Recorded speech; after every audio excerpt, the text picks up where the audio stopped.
నిదానంగా ఒక్కొక్క అవయవాన్ని డ్యామేజ్ చేస్తే అది మంచి అవయవాన్ని చెడ్డ అవయంగా మారిపోతుంది. రైట్. సిగరెట్లు తాగితే క్యాన్సర్ వస్తుంది, నేను తాగట్లేదు కదా అనుకుంటున్నాను. ఆల్కహాల్ తాగితే క్యాన్సర్ వస్తుంది, నేను తాగట్లేదు కదా.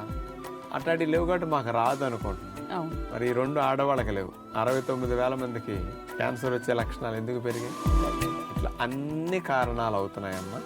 అందుకని మనం ఈ జీ తెలుగు కార్యక్రమాల ద్వారా ఇచ్చే మంచి అలవాట్లు, మంచి ఆహార నియమాలు మంచి కణాన్ని చెడ్డ కణంగా మారకుండా రిపేర్ చేసుకుంటాయి, రక్షించుకుంటాయి. అందుకని సుఖంగా హాయిగా 4 కాలాల పాటు భూమి మీద బ్రతకాలంటే ఎంజాయ్ చేయడానికి ఒక హద్దు పెట్టుకోవాలి.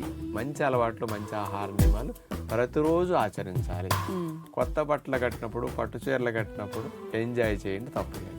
ప్రతిరోజు సుఖంగా ఆరోగ్యంగా బ్రతకటం కోసం జీవన విధానాన్ని మార్చుకోండి. మహమ్మారి క్యాన్సర్ మనలో పెరగకుండా ఉంటుంది. ఈ రోజే డౌన్లోడ్ చేయండి, మీ ఫేవరెట్ షోస్ చూడండి.